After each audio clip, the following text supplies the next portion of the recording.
And good evening and welcome to the Digital Finance Analytics live stream for January the 15th, 2019.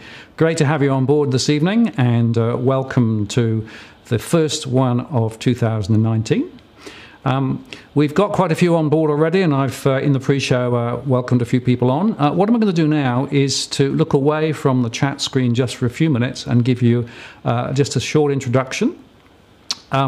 Won't take long, but just a few things I need to cover, so I'm going to move into that swiftly now.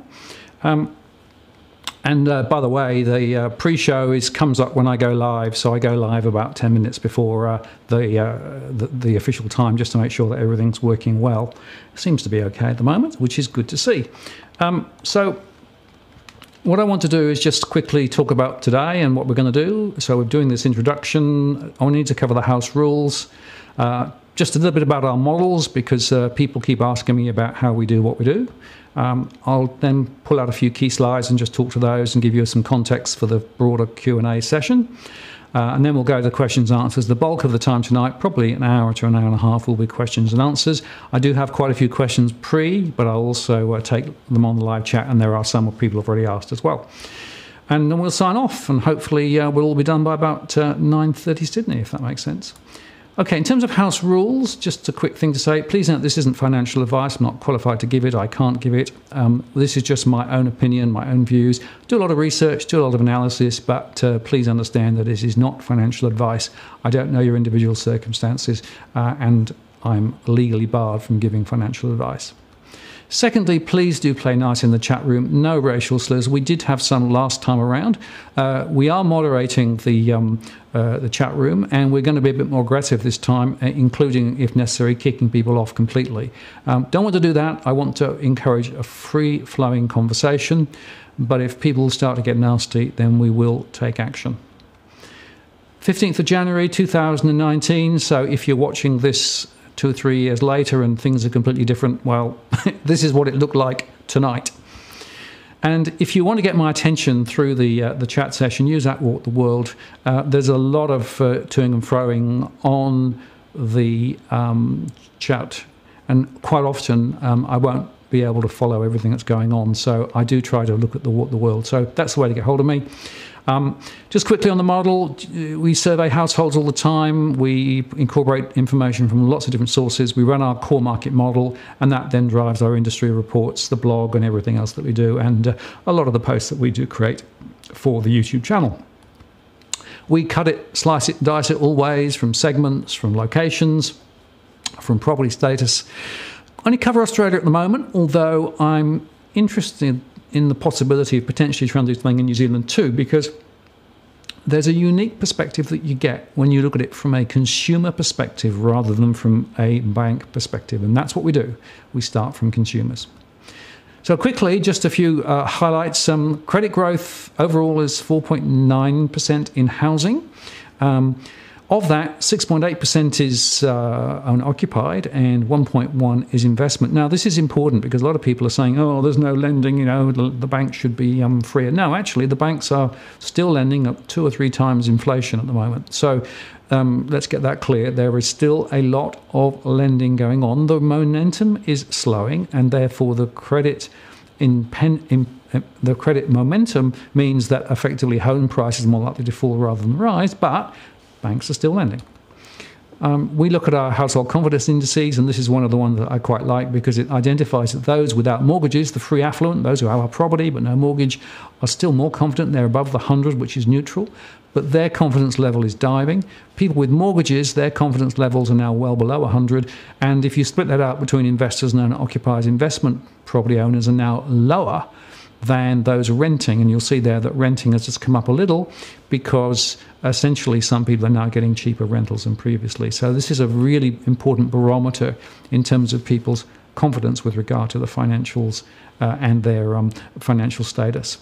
Mortgage stress continues to rise. We published this last week. 31% of households are now in mortgage stress, in other words, have cash flow issues. That's more than 1 million households.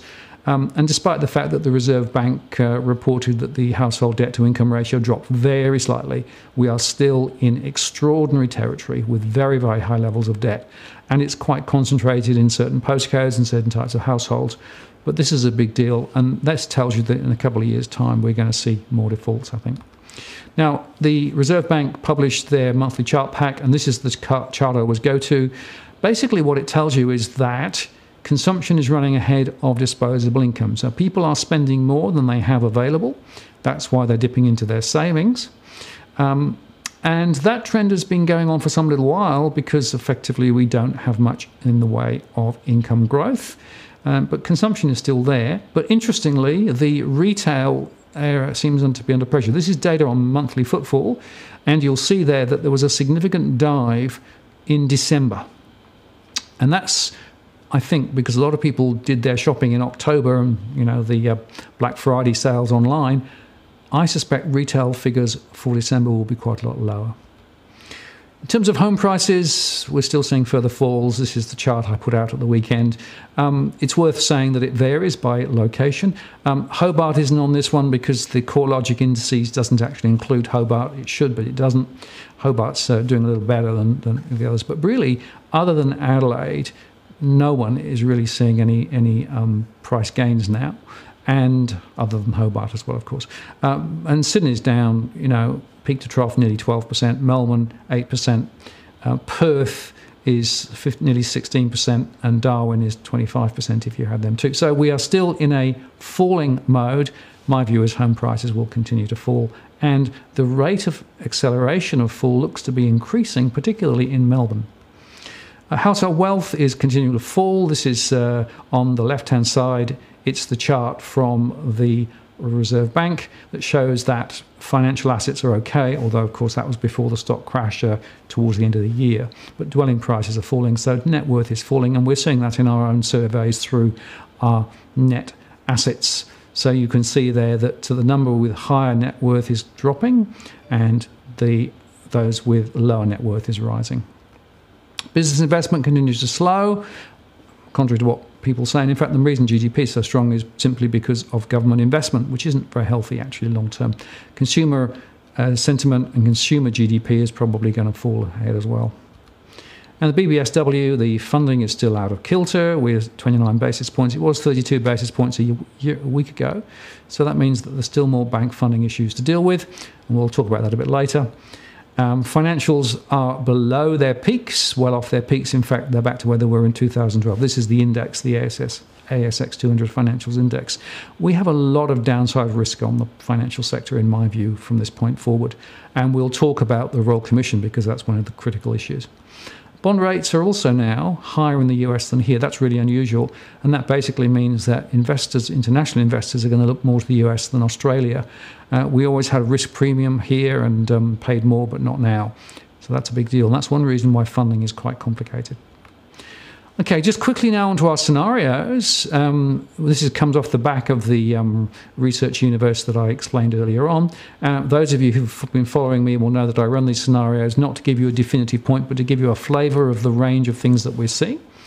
And essentially, we come to these scenarios from business as usual down through to Doomsday Iceland 2.0, as we call it. And then we look across various dimensions. What I'm going to do is I'll just highlight where things have changed. So business as usual, so this is basically the gospel according to the Reserve Bank, I guess, would suggest that things are reasonable. Home prices are down a bit, but not dramatically. Unemployment is quite low, and the Reserve Bank keeps its rate where it is. But I only give that a 2%. It was 2.5% last month. So there's a very little chance in my mind that we're going to be able to hold to business as usual. My next scenario is that things only get better. Now, what I've done here is cut the RBA rate. I think that we're likely to see an RBA rate cut quite soon, maybe even as early as March now. And I've also given that now a 20% rather than a 25% rating. So I'm basically less confident that we can get away with this level of outcome with a set of house prices on average from peak to trough down 15 to 20%. The next one is not yet doomsday, and this is where now the Reserve Bank drops its rate to 1%, and the bank losses are higher, and now I've put that probability at 47.5%. So this is my basically mainstream scenario now. This is basically saying if we don't have massive international issues, home prices could be down 20 to 30% peak to trough over 3 years. And by the way, one bank could well be bailed out. Then we look at Armageddon, Ireland 2.0. So runs similar to what happened in Ireland. And there we have rates close to zero. We have bail-in and bailout going on. We have bank losses rising. Probability is 20% on that one, up from 17.5% last time. And then we have our mother of all collapses, where basically we have zero and below in terms of rates. We have quantitative easing. We have lots of bank failures, and this is, I guess, like Iceland would be Iceland 2.0 is what I call it. I give that a 5% chance at the moment. So it's not my central case, but it's one that I do model and monitor, and that's where I think we are at the moment. So my central case is that we're in not yet doomsday place. So home prices peak to trough 20 to 30%, and it varies of course by location, but that's pretty much the way it runs at the moment. Okay, so I'm going to now switch back to the live Q&A, and I'm going to go back and just have a look at some of the comments, questions, and then we can start answering hopefully some useful conversations. Okay, how long will the downturn last, says Cody? It's a very good question. I think that this is not going to be a short, sharp sort of spike down and then a spike up. I think this is more like a Japan scenario. I remember even in the UK where they had the GFC in 2008, effectively a decade later, they're still trying to deal with the fallout. And indeed, there are people in the UK and in Ireland who still are in negative equity even now. So to my mind, this is going to be a long, slow slide and then a bounce along the bottom. And it could be a lost decade. It certainly could be a lost 5 years, in my view. Tricky times, I think. I'm lost like the tropics in my window. Jolly good. Yeah, I thought it was quite nice. It's just a little different from the normal one, better than perhaps my kitchen previously. Russia buying Bitcoin. Yeah, I don't know much about that. I know that they have been buying up, and also other assets too, as indeed China has. China's been buying gold as well, of course. So it looks to me as though there's a bit of a swing going on, and I suspect all of this is a play against the US dollar ultimately. There is a school of thought that says the US dollar will at some point quite soon cease to become that cornerstone currency that it is at the moment. And then people are looking at alternatives, and those alternatives could be gold, it could be something different, it could be a cryptocurrency or something, but who knows. Okay.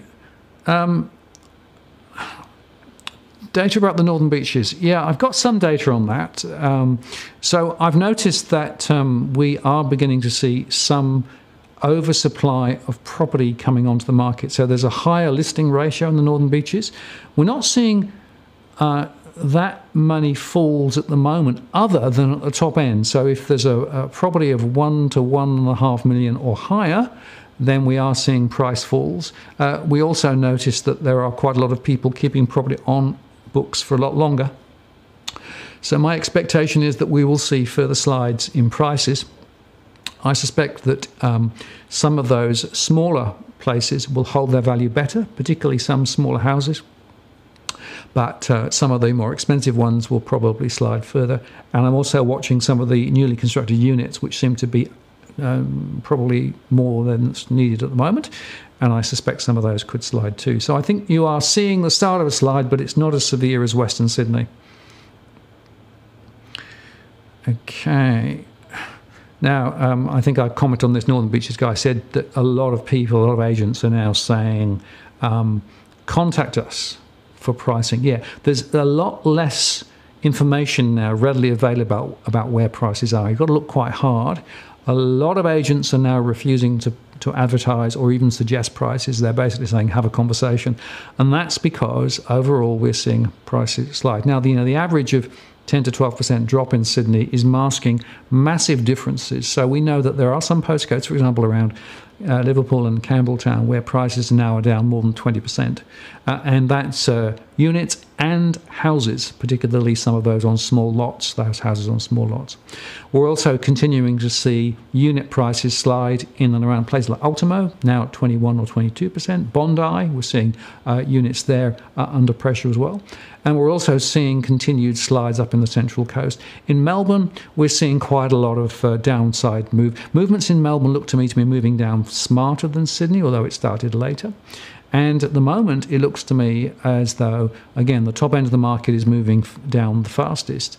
But I'm also already seeing, for example, I did some work the other day for somebody to look at northern Melbourne, and there, home prices, which were sort of about 1.3, are now down 1.1 or thereabouts, whereas units, which were around sort of 450 or 420 in that sort of range, haven't moved very much at all at the moment. So it looks to me as though the top end of the market's moving first.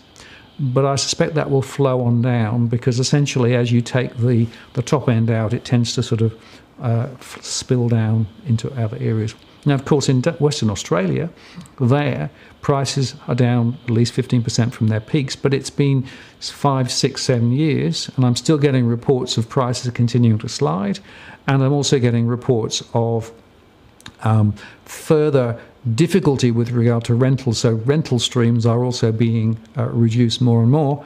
So there is very little evidence in the West of anything in the way of recovery in terms of home prices. If I then look in Queensland, I was talking to somebody the other day who was saying that prices up in Cairns are down now at least 10%.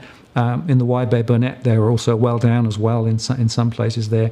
In and around Brisbane, it's a bit more tricky. There are areas where prices are quite buoyant, particularly those houses quite close in to the centre of Brisbane, sort of the 5 to 8 kilometre ring in and around Brisbane. Units, less so. We're seeing units being discounted now quite heavily, particularly new units. Some are now available at 20% below where they were asking a few months ago, and there's a bit air of desperation amongst new construction. Further out, if I go to some of those other outlying areas, beyond Brisbane itself, there we've got very high more levels of mortgage stress, very significant slides in home prices. And so we are seeing pockets of slides beyond Brisbane itself. My own view is that Brisbane is unlikely to hold value over the next 12 to 18 months.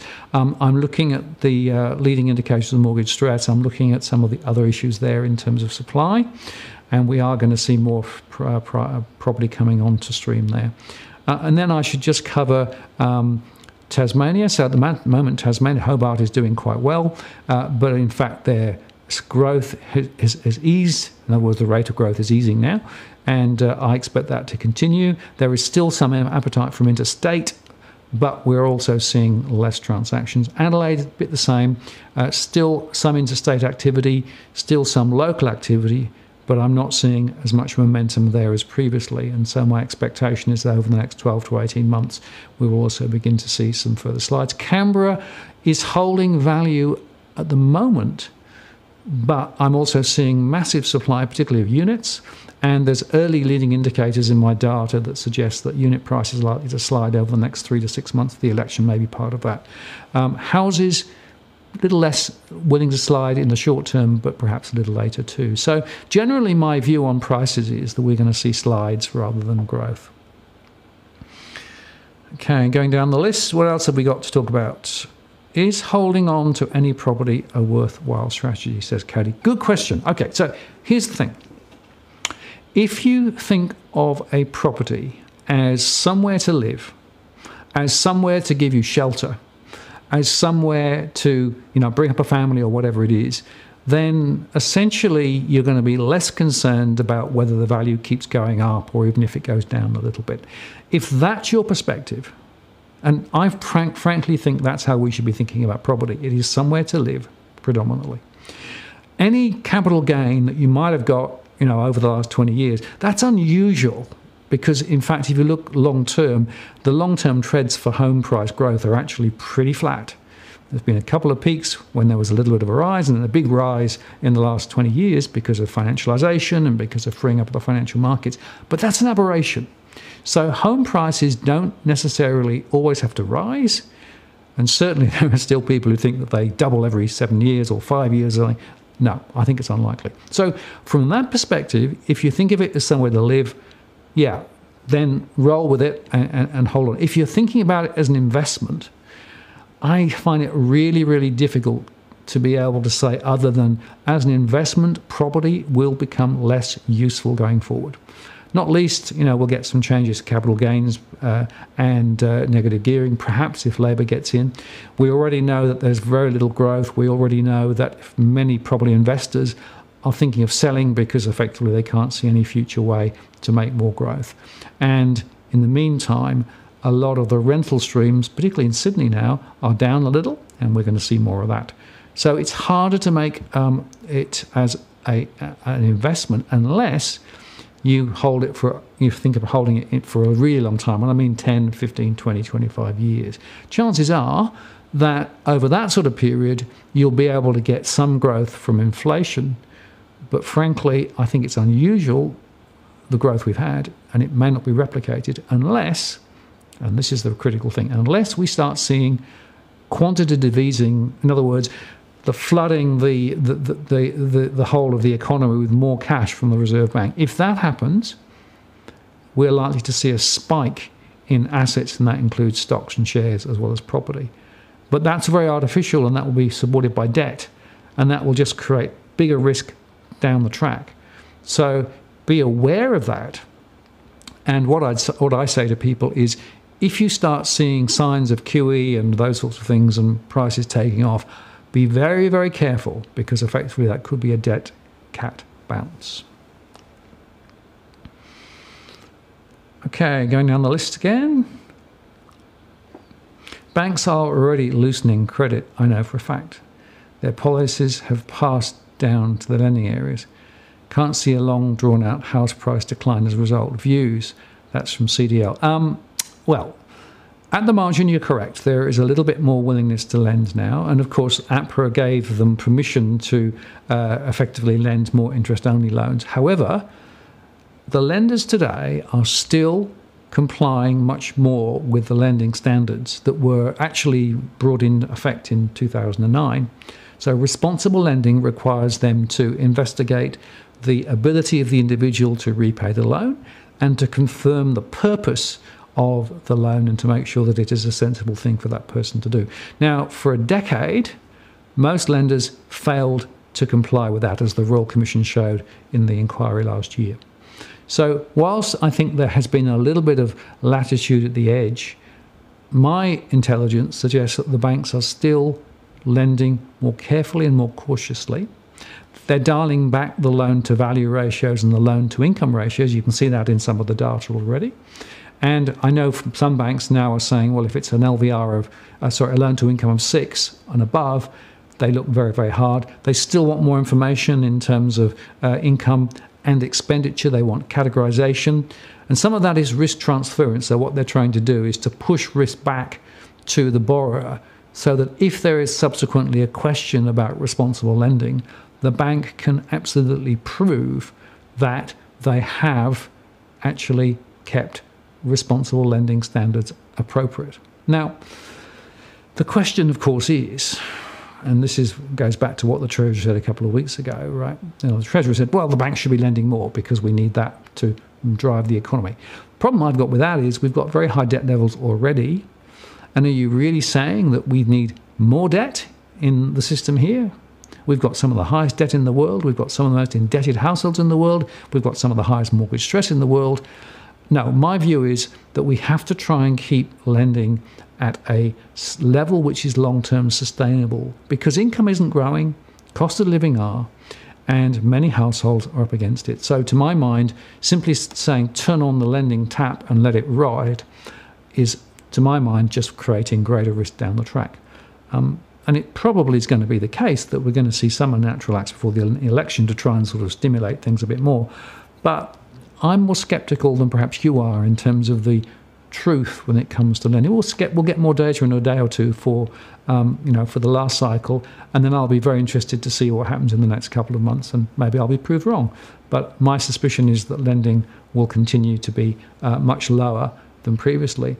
And it really is that trajectory, right? Because for home prices to continue to rise, you don't just need credit to be growing at the same rate. You actually need credit rate of growth to be accelerating, because it's the impetus that actually creates home price growth.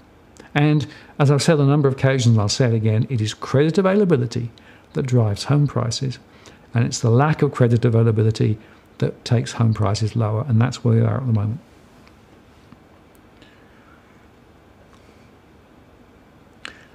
Okay, please talk about gold and Adam. I assume you mean John Adams. Okay, so you probably followed our series on gold. I think John Adams created quite a wave. In fact, we know that as a result of John's interventions, the Reserve Bank has now created another page on its website specifically talking about gold. And we know that there will be some questions asked in Parliament in February when the Reserve Bank governor is before the Senate. I believe it's the Senate. So it hasn't really gone away. With regard to Mr. Adams, though, yeah, he's gone very quiet. I don't know where he is. So maybe a bit later I might relay something which I got from him to give you a sense of where he's at and what he's doing. But I suspect you won't keep a good man down, and I think there's more to be told on the gold front later. Okay, Christopher says, can you talk about regional New South Wales? Yeah. It's difficult, of course. I can't go through every section of New South Wales, and I think I've got to find a way of getting more of granular information out there. Maybe I need to put more of my models up into the ether so people can see stuff. But basically, where we're at the moment is we've got home price slides in, for example, Newcastle and in Wollongong, on average about 6%, but in some cases considerably more than that. Excuse me. Looking over the divide, we're seeing prices under pressure in a number of other New South Wales regional centres. And that's really a partly supply-demand, but also a question of the drought and also a question of lending capacity. So some of the lenders have dialed back their willingness to lend in some regional centres for various reasons. In fact, some of the smaller lenders are more proactive in regional centres than some of the major lenders. So it's not as bad as in and around Sydney at the moment, but I do think there is going to be more downside in regional centres rather than upside. And I know we haven't seen as much growth up, and that's why I'm saying it'll be a more gentle slide. But there's very little to suggest to me that we're going to see a lot of positive momentum in regional New South Wales.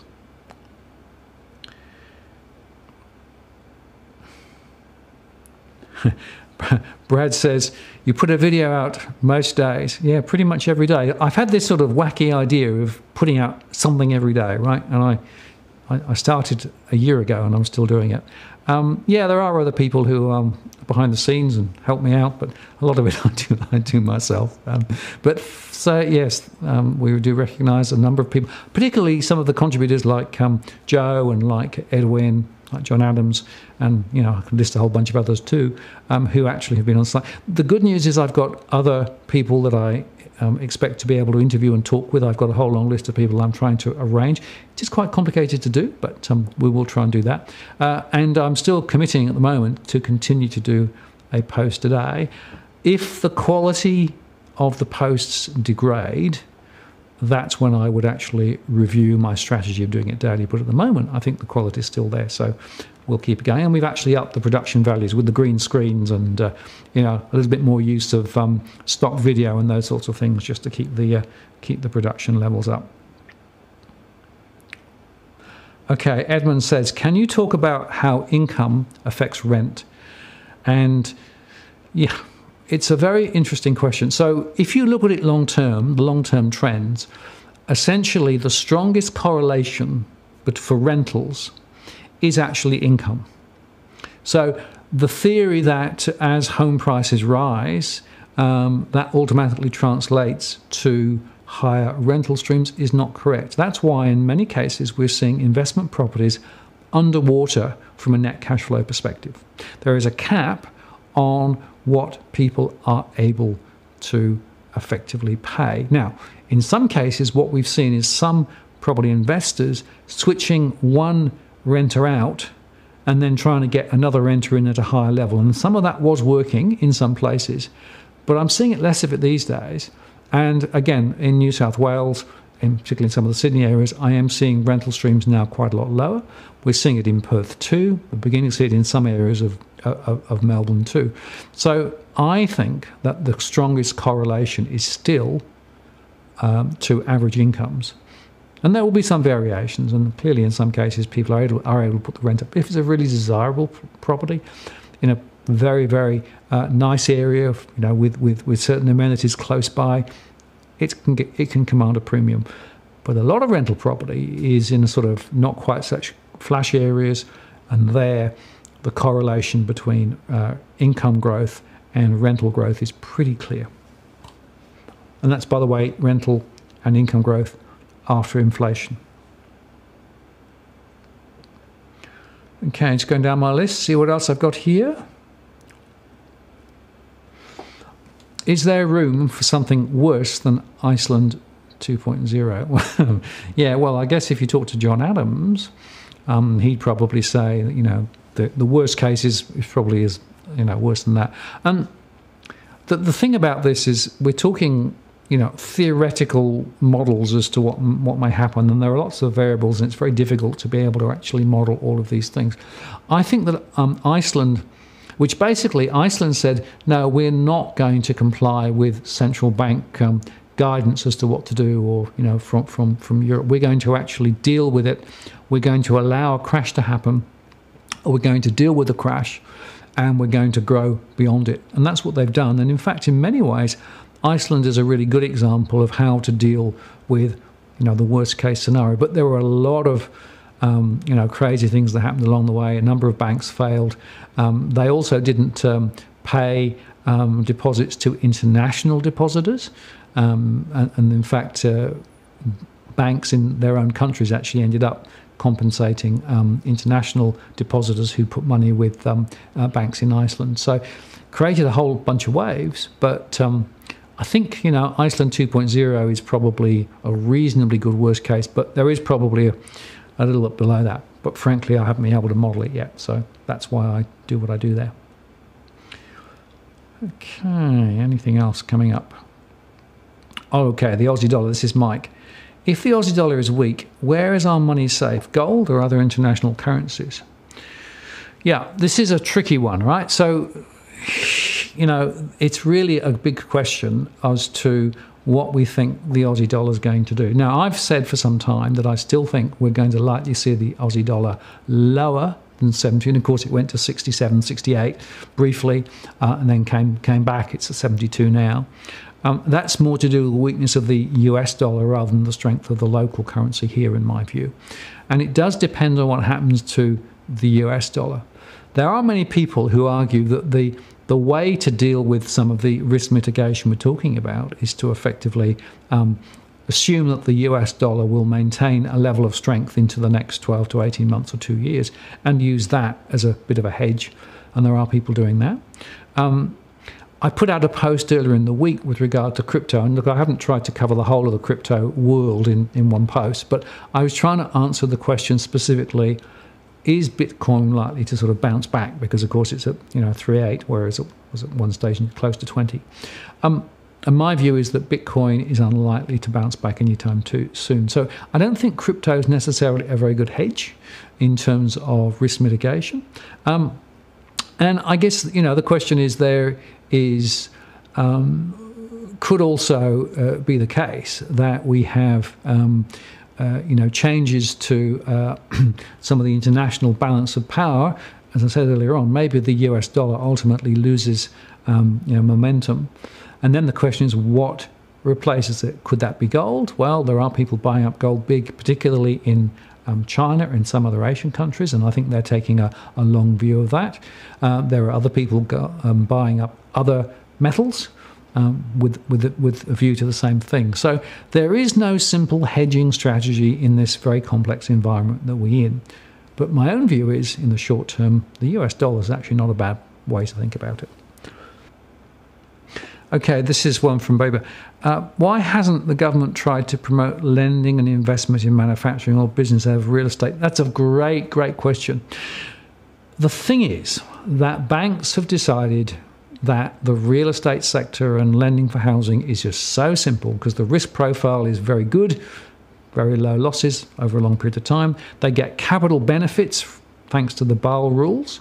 And all of that suggests that effectively you can make better returns if you're a bank from lending to the real estate sector. And of course, for a generation or two, with property prices rising very quickly, with mortgages being able to be given away to pretty much anybody who's got a pulse, the business model seemed remarkable. And then, of course, they could fund their growth using international access to capital because the international investors were happy to buy Australian bank bonds.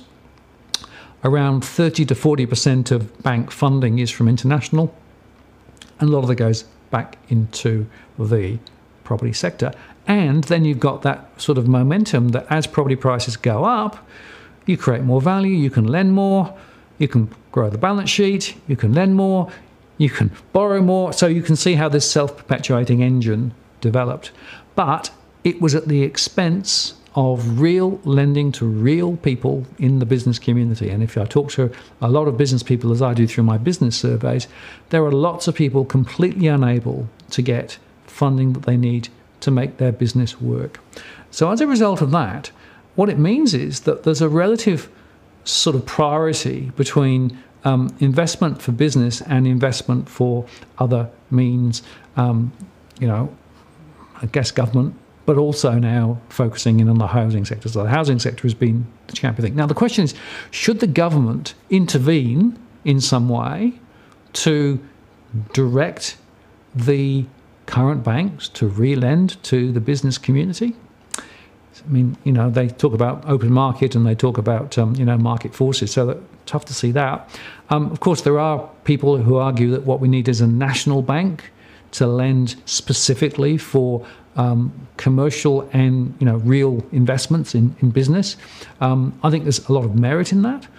But I think we have to go back to the Basel rules, because the Basel rules effectively have weighted the game so strongly towards lending for housing compared with lending for business that the whole supervisory framework effectively drives banks to that direction.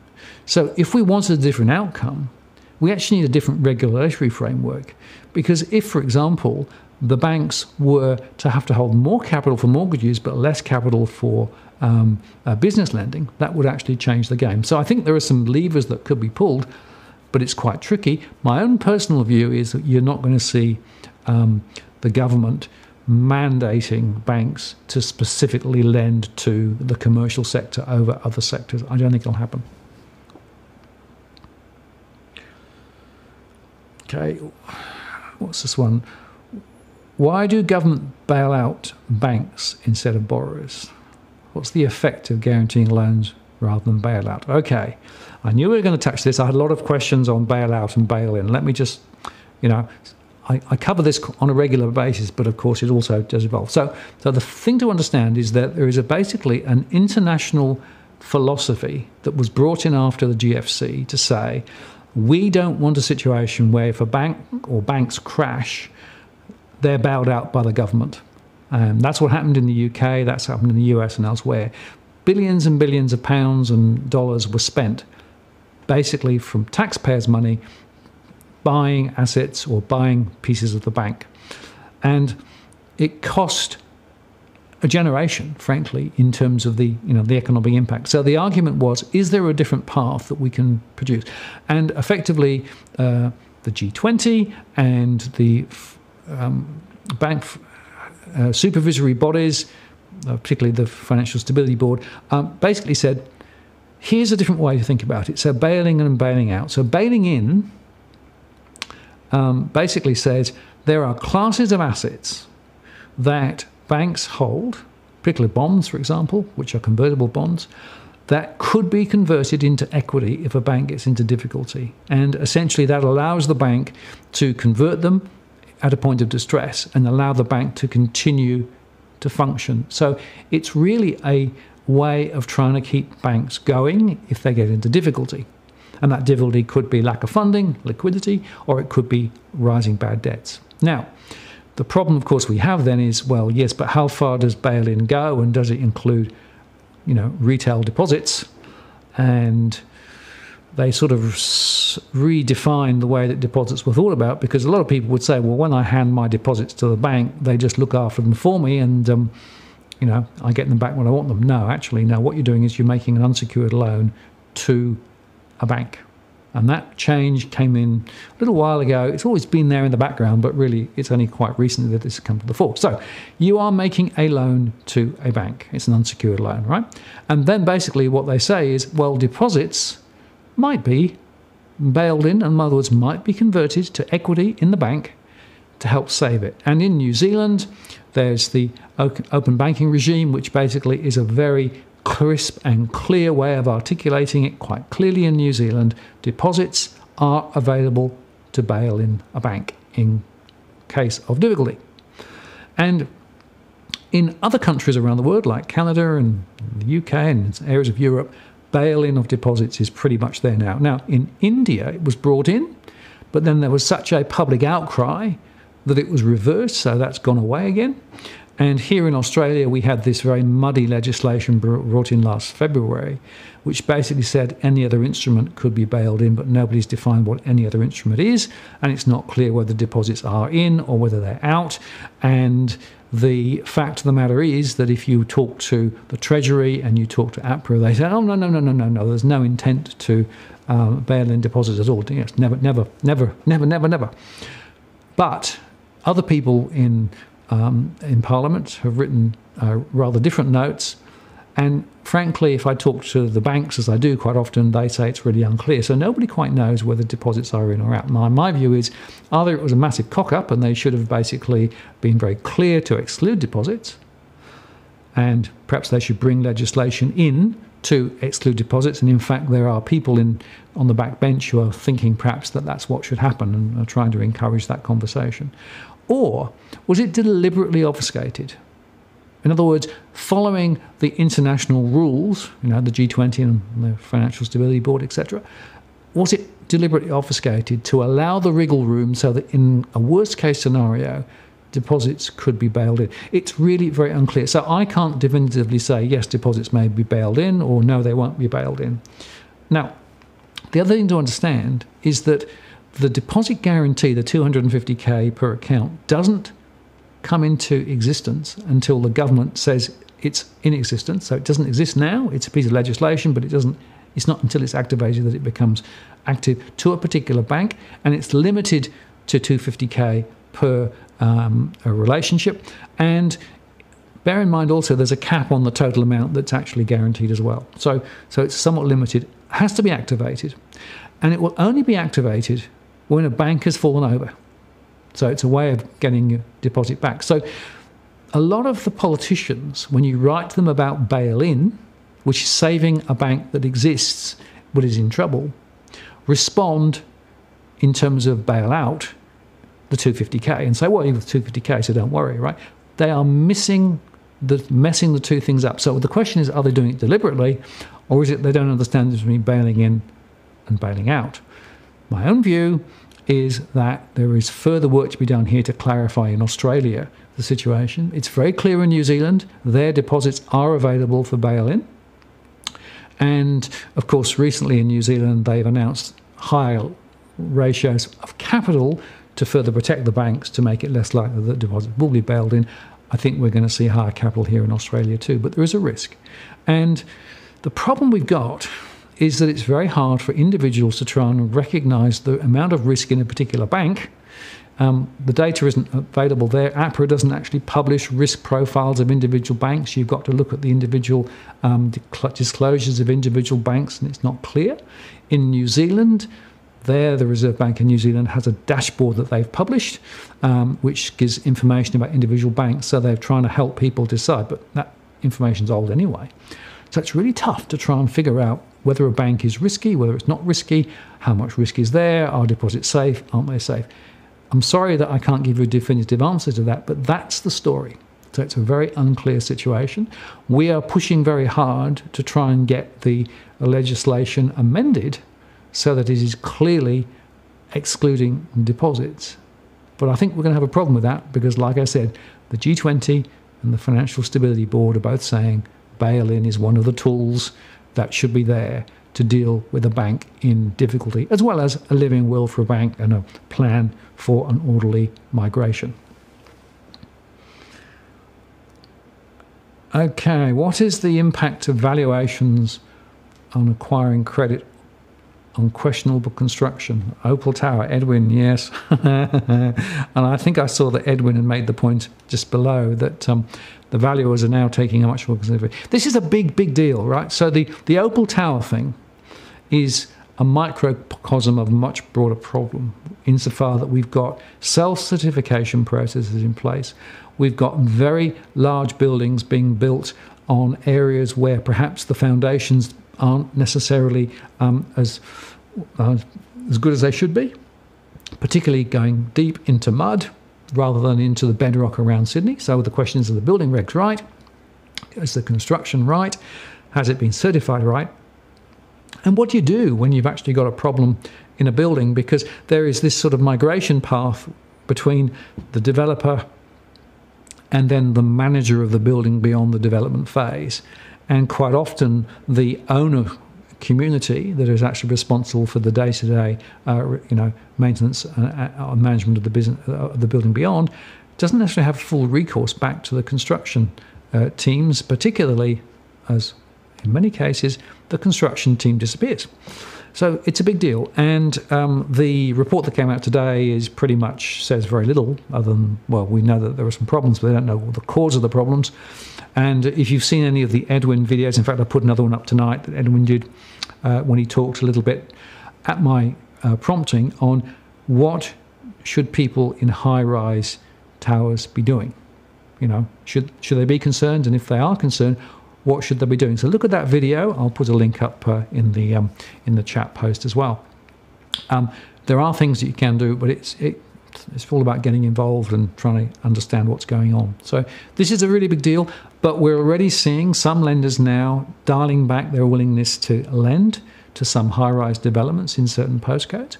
And we're also seeing now property valuations definitely off. I saw a report the other day of a 16% drop in typical valuation in some high rises in some areas. So this is going to be another downward force on property prices. But let me make the point, this isn't just in Olympic Park or just in Sydney.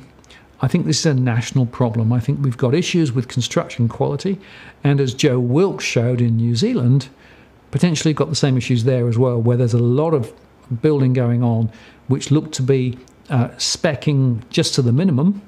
And the question then is, are we actually building buildings for the long term, or are we building them just to flip and sell and not worry about whether they're around in 5, 10, 15 or 20 years later?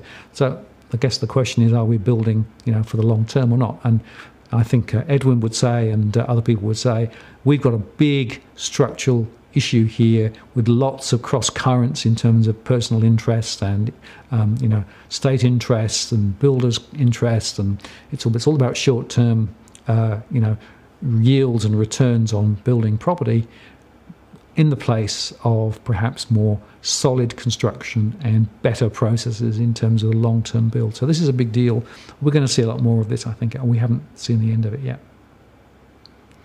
Nice background, says Bester. Thank you very much. Yes, there is clearly a running joke. Correct. I've had more complaints about my background. And when I say my background, not my education background or my work background, but the background behind me. So I invested in some green screen technology over the Christmas and New Year period, and I'm using green screen now. And this background is, I thought it was a little less formal than my blue one. This is why I'm using it today. Yeah, so other people are improving it. Good. I like that. Okay, what else have we got? Okay, this is from Simo. How do you think SMS self-managed super fund property investment with limited recourse for mortgages will impact the market dynamic? Yeah, good question. Look, it's still a relatively small proportion of the total market.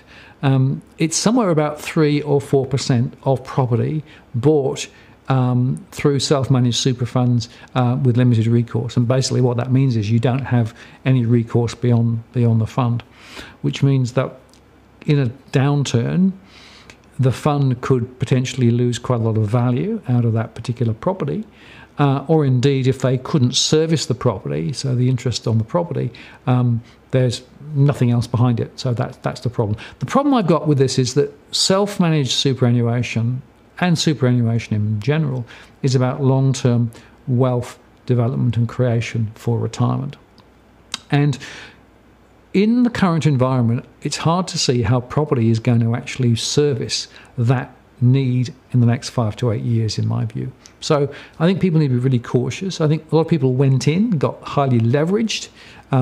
They were often advised by mortgage brokers or real estate people or even accountants to do this because of the tax breaks. But if you look carefully, some of the tax breaks aren't necessarily so generous as you might think, and there are other things going on which could suggest that later we may even see less good returns in this area. And of course, there is a debate about whether, in fact, this sort of recourse should be available. The Murray Financial Service Inquiry recommended it should be abolished, and there are other people also angling for that same story. Whether it will be grandfathered, whether it wouldn't be, I don't know. But no, this is a big deal.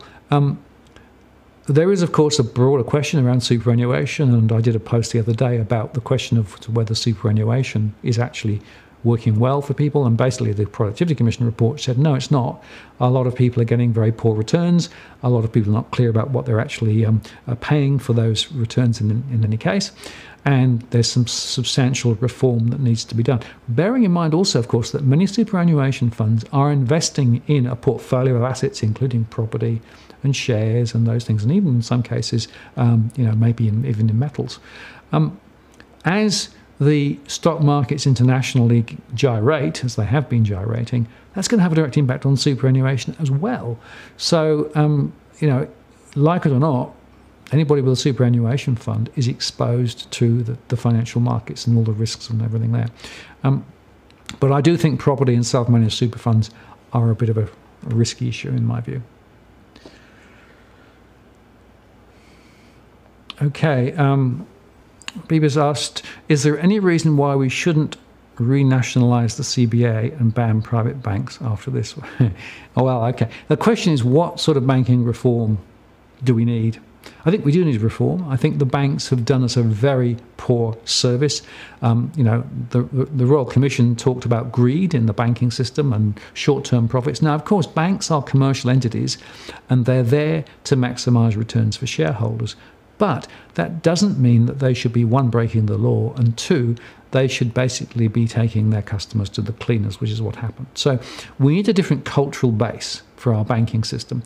And I guess the question I have is, are the people in charge of the banks currently able to switch to this new way of thinking where you put customers at the centre rather than actually just pure profit?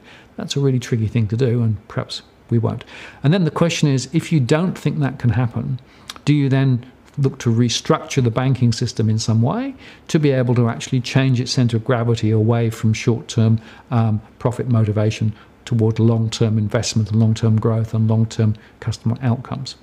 And there are different ways you could do that. Some people would claim that the way to do it is to actually pull some of the banking system back into a national entity again and nationalise it and make it not-for-profit.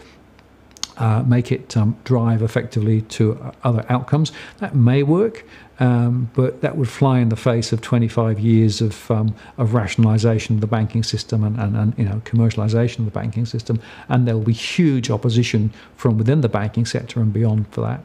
Or do you effectively try and encourage alternative players like fintechs and some of the new players to come in with different value propositions? That's why the Royal Commission report in a couple of weeks is going to be so critical, right? So I think they're going to call out the greed, they're going to call out the broken rules, they're going to call out the change culture, the poor regulation from APRA and ASIC, and I suspect they'll make some recommendations in terms of changing the structural parameters within which the banks work. I don't think they're going to come out and say nationalise or come out and say, do Glass-Steagall necessarily, although personally I think there's a very strong argument for separating the speculative activities from banking to the core banking issues, which is why I think Glass-Steagall is probably a good thing, would change the game. I also think there's an argument to say banks should only be able to lend up to the amount of deposits they hold rather than actually this multiplier effect because of the capital markets and all of that stuff. But remember that the thing about banks is that they create loans out of nowhere. So if somebody wants a loan, they can always get money from the markets to create that loan. And the outcome of that is an asset or a deposit. So this turns the whole banking system on its head, because most people still think that you start with deposits and then make loans. Other way around, actually. You start with loans and then you make deposits, or you grow assets. And that shows you that as the access to international capital continues to flow, that allows banks to grow and then lend more, and that then inflates their balance sheets and inflates the home values and those sorts of things. The reverse is also true. If the international capital markets gets strangled, if liquidity stops, as it did in 2008, then effectively the reverse is true, and suddenly banks no longer can lend, and therefore we see this very much tightening of credit.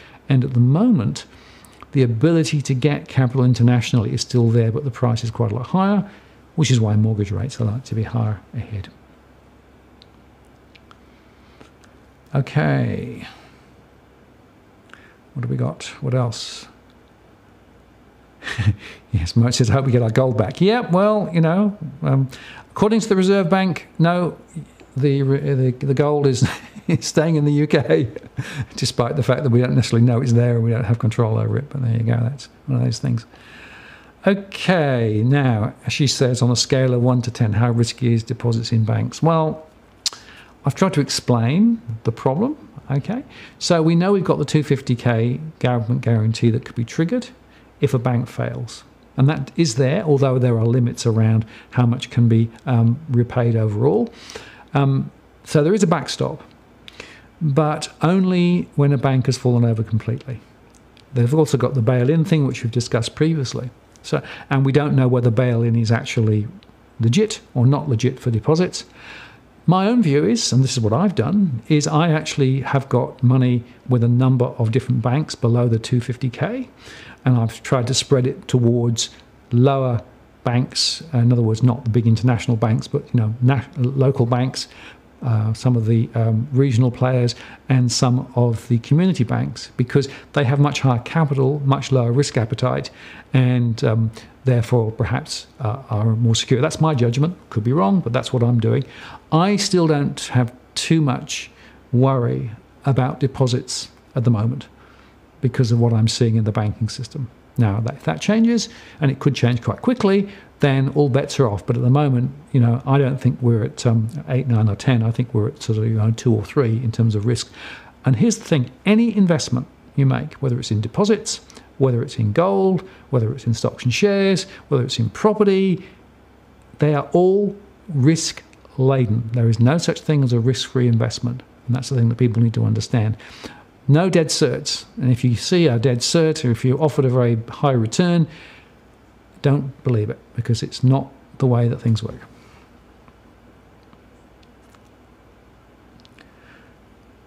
Okay, this is from Kantchievous.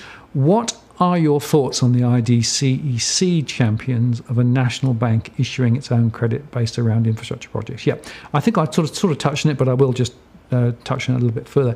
I think there is a problem. We are not getting the funding that we need for building Australian infrastructure, which is required intergenerationally speaking, right? We tend to take short-term decisions and easy little things, quick fixes.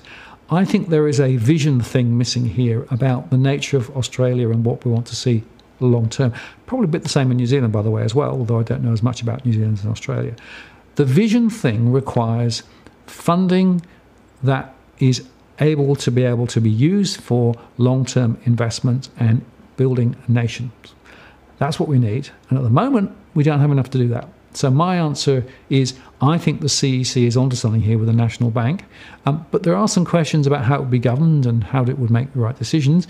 And of course, the traditional argument has always been that a nationalised entity is intrinsically less efficient than a private sector entity. But I would answer that differently to say, well, actually, a public entity that's there to create long-term growth does not have to make a 9 or 10% return, or even more, 12% return on capital, whereas a private sector entity always does. So by definition, a private sector operator is always going to be 10 to 12% off the pace when it comes to creating value. So there is potentially more value to be created in an infrastructure bank that's owned by the nation. So I'm pretty much in favour of this if it's carefully crafted, if it's carefully scoped, and if it really does prioritise and focus on the right things. But that, of course, is another question. Okay. Now, this is from the new Voice 8. Build quality. Should we not be charging the system or changing the system so that those that sign off on building are not from private companies? Yeah, I tend to agree with that, actually. I think we've basically shot ourselves in the foot by outsourcing all of this certification to private operators who, frankly, are paid by the builders to do the certification. So there's an implicit conflict of interest. Some will do a great job, others may not. I think we need a better system. So I hope that other back off Opal and everything else, we get a different approach to certification, but we'll probably take some time to get there. Okay, Mike says, if the dollar is weak, Aussie dollar is weak, where is our money safe? And what do I think is going to happen in the next 2 to 3 years? Look, it's hard for me to see how the Aussie dollar can maintain its position above 70. If you look at the long-term trend over the last year or so, it's down. There's a lot of reasons why I think it will go lower. I think the Reserve Bank may cut interest rates. I think they will sacrifice the dollar to QE the economy as momentum eases. So my view is we're likely to see the US dollar drop. But of course, we will import inflation at that point, because effectively stuff coming into the country will cost more. That will be an issue, and that will then perhaps work against it. And we might get, as a result of that, sort of areas of hyperinflation. We might, on the other hand, get deflation. So it's one of the things that is the fact it's very hard to call these different scenarios because there are so many different potential outcomes. But my base scenario is an Aussie dollar well below 70 over the next year or two. And what that means is that, and you need to find an alternative hedge. Like I said, US dollar looks to me in the short term to be one that's perhaps worth considering. But that isn't advice, that's just a thought. Freddie says, I know you can't rank the banks publicly. Can you let us know which banks your money is with? No, I can't name them. But I've told you, I think, that they are smaller banks, credit unions, mutual banks, players who are effectively, in a local area. You can also see them on the internet. They have a much higher capital ratio. They're much less exposed. They're much less likely to be exposed to international funding pressures. And so my own judgment is that they are perhaps a little more secure than some of the big guys who have derivatives, massive exposure to derivatives, as well as exposure to housing and also exposure to international funding. So that's what I've done. Okay, Superluminate89 says, if bail-in doesn't work, will you still get the insurance? Are you legally a shareholder and get NARDO? Well, that's a very interesting question, right? Because the interaction between bail-in and bail-out is the question, right? As I've told you, bail-in is to keep a bank going longer. So what happens if you're bailed in, you become a shareholder, and then the bank falls over? Have you then effectively foregone your deposits, and you're now a shareholder of the bank, and that disappears? There is lack of clarity as to precisely how that would work. It does seem to me to be suggesting that the amount that would be available to be protected by the deposit scheme would be the amount in a deposit account at the point when the bank fell over. So it seems to me that you could well be in the situation where your bail-in happened, you've lost some of your deposit, then the bank falls over, and then your net deposit is what's covered by the bail-in. By the guarantee. Hard to tell. There's no clarity. There's no rules about it. that's anybody's published that I've seen. APRA is very vague about it. I've asked a few times, haven't got a reply. So I'll keep drilling on that. I'll keep burrowing away and trying to get an answer. So Bailout says, along with the housing market, the banks will fall like dominoes. No nation is immune from this coming global economic collapse. Well, see, it's very interesting, right? Because a lot of what I've been talking about is based on the assumption that the local economy here will have some difficulty. Inflation will probably not ride up very much, but the GDP will slide. Unemployment will begin to rise again. Bad debts will continue to rise, and home prices will continue to fall. That's sort of the local scenario. But there's an international context here, and you can talk in geopolitical terms, in terms of China and the US, the Middle East, all those things, Brexit. All of those things have potential significant impact, plus the fact that you've got this massive debt overhang in the US. A lot of bonds were issued in the US by corporates at very low rates. Those interest rates are now rising. A lot of them were done for buybacks. We know that there's a lot of debt in the US from other sources. We know that there's big debts elsewhere around the world. And of course, global debt has never been higher. The World Bank made that point recently, and I covered it in one of my posts. So we have an international context where we didn't learn the lessons of the 2008 crisis. We've got huge amounts of debt in the system, and essentially the only levers we seem to have is to do more debt again. And whilst the Fed is trying to lift interest rates and effectively trying to squeeze the balance sheet of the Fed, and now the Eurozone is also trying to dial back some of their stimulus as well, the fact of the matter is the levers that seem to be available are more debt, more stimulus. And it's interesting that Bernanke and Janet Yellen both recently in a round table said that the systemic risk that we've got and the high level of debt we have in the system here globally are risks that we don't yet have the tools to manage. So there is this international context which suggests there could be some issues ahead. Now, of course, there are a lot of YouTube channels out there saying, oh, it's doom and gloom, it's all going to fall over tomorrow afternoon, right? I'm not sure that's the case. I think it's probably going to take a lot longer to work through. But there are a number of leading indicators, and I've tried to highlight them in my regular posts, that suggest that the level of debt, the level of derivatives, the banks in particular are under some pressure at the moment. And I look at Goldman Sachs and I look at Deutsche Bank as two sort of leading indicators of banks who are right in the maelstrom here. We are in for a bumpy ride, I think is what I can say clearly. Whether there really is going to be a global meltdown or whether we're going to see more little bushfires around the place and, a little bit more stimulus here and those sorts of things, I have to wait and see. Remember that some of my scenarios, particularly the later ones, assumes an international crisis comes in over the top. And I still think it's quite likely, but timing, of course, is the question. I don't know what happened to John, but this is what a statement that he sent to me a little while ago. So during the course of the previous months, elements of Australia's establishment have opened several overt and covert fronts of economic and political warfare against me, this is John speaking, for speaking publicly in the interests of the Australian people. Given these extraordinary events and the coming economic Armageddon, I have been forced to undertake extraordinary personal measures that will allow me to continue to warn the public in 2019 of the perilous state of the Australian and global economies. Hence, in recent weeks, I have been consumed in putting in place those measures which has limited my ability to speak on the public record. For those who have accused me of treason, of missing in action, lacking gumption, or abandoning the cause, I say to you that it is an error to assume that my recent silence is a sign of cowardice or surrender. Quite the contrary. Never has my passion and resolve been stronger. Come what may, I plan in 2019 to speak my mind and to take a stand for the Australians of today and for the Australians that are to come. That is the ultimate quest for those who wish to serve the people. Let there be no doubt that Australia's great debt and housing bubble, covered with the now scandalous buildings such as the Opal Tower, represents major crimes against the people. I, for one, do not intend to let those crimes go unaccounted for or unpunished.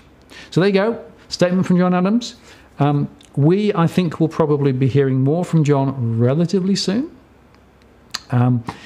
But the fact of the matter is that John is alive and well somewhere, even if we're not quite sure where.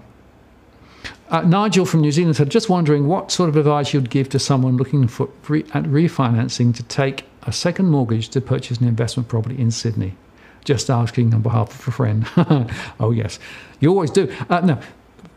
Look, here's the thing. Investment property at the moment in Sydney or anywhere else is actually quite troublesome at the moment because the returns are just not there. So you need to be very, very careful.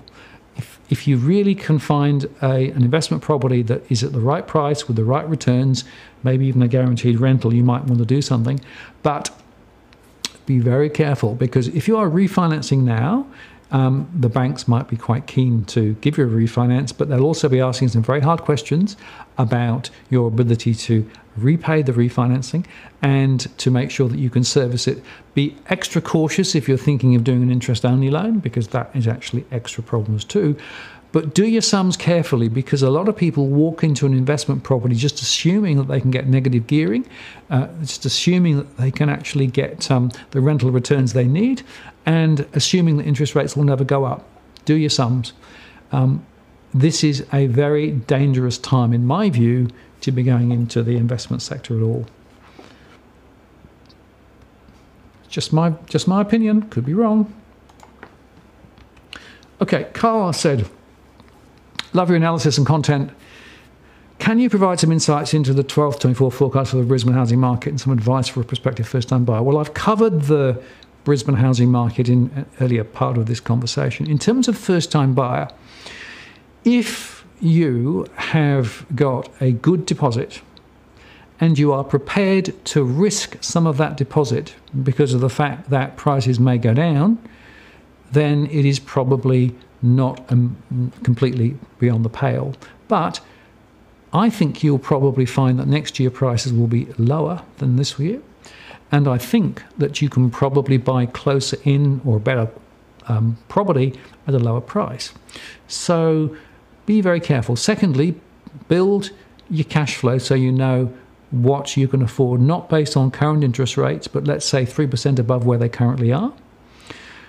And thirdly, take account of the fact that what would happen if your situation changed in terms of work, or you started a family, or those sorts of things. With all those other external factors, when you go to a lender, they'll ask those sorts of questions now. And then finally, start keeping a record of what you spend, so that you've got at least a 6-month history, statements and everything else, for when you go to get a mortgage, because you'll need that, because these days a bank is asking for at least 6 months data to be able to lend. Good luck. I've talked about the Aussie Dollar, Don, I think, going down. But Don says, I love watching your content on YouTube. Can you give a brief analysis of where you think the Aussie Dollar is heading in 2019? Down. It's a question of how far down. Towards 60 is my view in the next couple of years is the most likely outcome. But, so many external factors as we've discussed. Okay, Brett asked, to what extent is the present credit crunch being exacerbated by the banks flexing their muscle and attempting to reassert the influence over the political bureaucracy? Very interesting question. Have they over-tightened deliberately is the interesting question, right? Have they done it to basically teach everybody a lesson? To an extent, I think maybe a bit. But it's more, I think, to do with the fact that the wake-up call from the Royal Commission basically said, meant the fact that they could not continue to do what they were doing. Responsible lending laws that came in 2009 have not changed. The Royal Commission does not need to make any changes to them. They are there. They are clear. The banks are now, I think, responding to those rules as now clearly defined. Lawyers will still argue for a long time as to whether they're right or not. But I don't think, from what I can see, that there's a conspiracy behind the scenes, Brett. That's my view. Okay. Questions about Bailin. What can you protect him or HealthSurf in the event of Bailin? So I've said, I think, spread your risks. Don't have everything in one bank is the first thing I do. Secondly, keep an eye on what the banks are saying, and there's information that they report on an ongoing basis. you're right, leaving it under the mattress isn't necessarily a very good idea because, of course, it could easily disappear and get, and get stolen and those sorts of things. So deposits pay a very small amount of interest, very small these days. In fact, that's one of the issues I've got. Also bear in mind that, of course, that term deposits tend to pay higher interest rates than call deposits. But then you've got that limit of access, which is something as well. This is a tricky area. There is no simple, straightforward answer to dealing with where do I put my money. So it's down to you making your own decisions as to the relative scenarios you want to bet and back, and then the various options and alternatives. I can't really give you more specific advice than that, I don't think. I think there was one more. I think I may have answered this one, Cody, but basically, yeah, I think this is a long, slow slide rather than a short, sharp spike and then a return. So that's the way that I read it at the moment.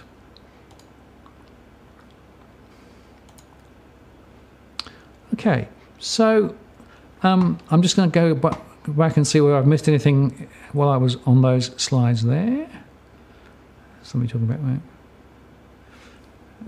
What the world, do you subscribe to the Money GPS? Oh, well, I do see them from time to time. I don't necessarily subscribe.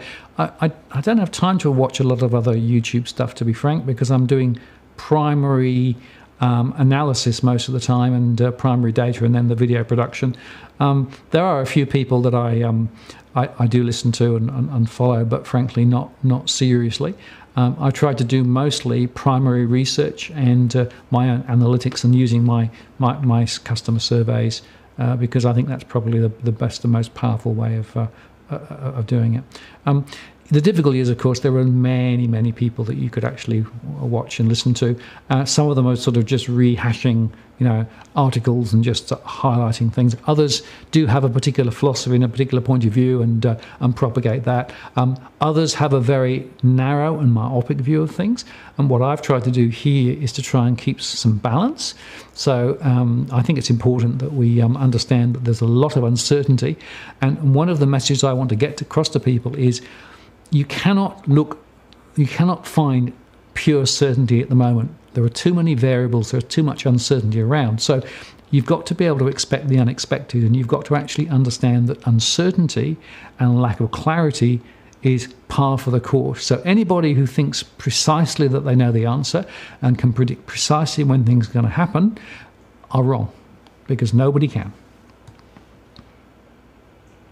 That's one of the reasons why I use scenarios, by the way. Okay, so I think we're pretty much there. We're running close to time, so I'm just going to go back and just finalise a few things, and then I'll just come back for any last conversations, and then we'll close it out. So just in terms of, if you get value from what we do, and we put a lot of time and effort, and Joe Wilkes and other people too are all helping me with creating great content, but there's a lot of work to do. We are absolutely dependent upon your support, and of course we do have the Patreon program. We have a lot of people who actually have signed up for that. You get access to exclusive content and early releases of information, behind the scenes videos and a bunch of other things. So if you haven't considered Patreon, do look at that. I know that some people have issues with Patreon and the way they do it, and it's US dollars and those things, but nevertheless it's a really powerful platform. There's also a lot of ability to interact via Patreon. So that's one thing that we do. The other thing we do is we also have now the ability to use PayPal directly. So you can actually make a direct contribution, one-off contribution or whatever you like, directly via PayPal Me. A lot of people have done that, and that's very helpful. So I really appreciate all the support that we are getting. It really does make a difference between us being able to produce the content and the analysis and the quality that we want to. It means, of course, that I can spend more time doing this sort of stuff and less time working for clients, which is actually quite helpful. So PayPal there, please. We're also trying to look at a Bitcoin alternative. People have asked me for that. I'm a bit skeptical of Bitcoin, but if people want to use that as a channel, I'm going to try and find a way of doing that. So watch out for that later. Somebody said the other day, well, how can you be a skeptic on Bitcoin but also offer a payment platform? To which I said, well, if somebody wants to pay me Bitcoins, who am I to say no? Also, just to underscore, there is the Digital Finance Analytics blog, which contains a whole lot more information. And one of the things that I'm trying to do is to get people to understand that even if for any reason, we disappeared off YouTube, the DFA blog is there, and we have a lot of material, a lot of content, a lot of videos there as well. So check it out. You can subscribe there as well to receive alerts, as well as the YouTube stuff. There's a lot of other posts that we do as well. So the DFA blog is worth a look. There's a lot of material. It's been running for 8 or 9 years now, so it's got quite a lot of history. And then finally, just the top hits of the month. Very popular post was the debt juggernaut grinds on, when I talked about the amount of debt around the world and how big it was and what needs to be done about it. The fact that News 24 used me a couple of times over the Christmas and New Year period, I guess I was the only one around, but who knows. Did it via the green screen here, so that's actually me on my green screen. You can probably see the colours are a bit off, experimenting early, but nevertheless that was quite a popular one. And there's a couple of others there on News 24. There is, of course, the famous John Adams assassinated video, which got a lot of views. That, of course, was before Christmas, and we know that John is somewhere. We're not sure exactly where, so watch that space. I think we'll probably end up with a new channel with John and I working together on that, so that we can protect the rest of the DFA sort of line of arguments, but also take the joint work with John further and get into more of the political, financial and economic nexus.